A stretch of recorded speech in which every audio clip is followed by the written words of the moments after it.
likely going to be important in international news in the coming week.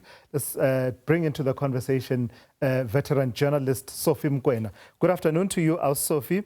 To say the times we're living through are extraordinary would perhaps be even an understatement, given that, I mean, until now, Sophie, whenever an incident, a skirmish, a battle would play out between two countries in the Middle East, the fear was always about a broader regional conflict. That's where we are right now, isn't it?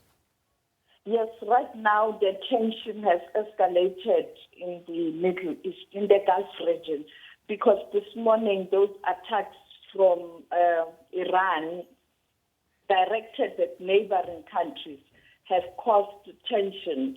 But also just now there's information that Iran is now attacking Israel's army headquarters, and the army centers will be the targets, and the military centers in the Gulf region that belong to Israel and America will be the target. And therefore, the day is going to be quite hectic, because with these retaliation acts, it means that Israel also will do something, and America. And therefore, people were hoping that perhaps there will be a de-escalation, but it looks like it's not going to happen.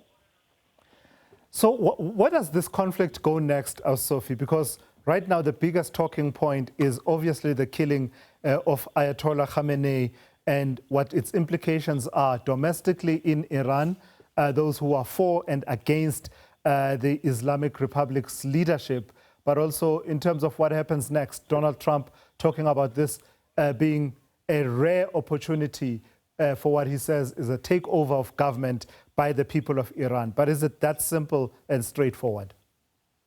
The remaining leadership of Iran has already made an announcement a few minutes ago who will take over. But secondly, the Council of the President, the head of judiciary, and the Council of the Security, that is your security guard, they will take over. Therefore, it will be difficult for people inside Iran to use this vacuum to effect regime change on the ground. Because remember, Israel and America is not on the ground. These are airstrikes. They don't have boots on the ground. And therefore, you have to use ordinary Iranians to do the work on the ground to push for regime change. It's not going to be easy, because you still have structures, and now the structure has announced the leadership or interim leadership. And therefore, the directives and the command will continue, and now issued by those who have been announced as the people who are now in charge. And that is why a few minutes ago, Iran announced that they are going to escalate the attacks targeting certain targets, including the military of Israel or the military installation headquarters. But it will depend on the effectiveness of those missiles, because these countries, they also have capability to intercept the missiles. But some of them will land near, or it will reach some targets. And therefore, today is going to be a very tough day in the Middle East and in the world. Because when you look at the problem with this issue is that you are not now watching the developments in the Middle East. You also watch in different countries where you have either Iran facility or centers or offices or missions. You also look at the U.S. foreign offices in different countries where they can be easy targets. You look at Israel, also the embassies and the offices outside Israel in other countries. that can be easy targets. And therefore, many countries will heighten the security to protect the missions or the offices of Iran, of America, and also of Russia, the main actors in this conflict. But you can't rule out neighboring countries that are affected. And therefore, this will result in a very tense moment for the world in general. Yeah. Not to mention the international trade and oil markets implications of that, all of that activity, especially around the Strait of Hormuz. Let's move on and talk issues closer to home in the Southern African region, Sophie. We're building up to the SADC Council of Ministers meeting 12 to 13 March. But in the build up to that, there are quite a number of meetings that will be taking place.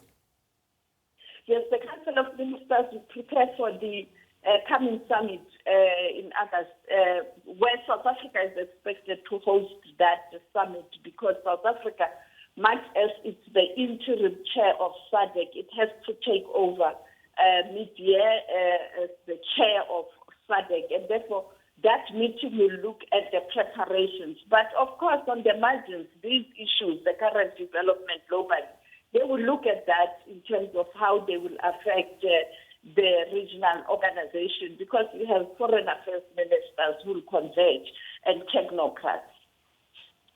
And then lastly, by this time next week, we'll be marking International Women's Day. What are some of the themes that will be dominating this year? It will be women in leadership and women taking their rightful place. And therefore, the world will again look at progress made since Beijing in terms of women empowerment. And therefore, around the world, on Sunday next week, you will see countries celebrating, or some of them reflecting on Women's Day. Because in some countries there's progress, they can celebrate. In some countries there's no progress, and therefore they will have to observe the day, and very critically so. And also at the UN, you will see the events at the United Nations under the directive of the UN Women, looking back at Beijing and now where the world is in terms of women issues.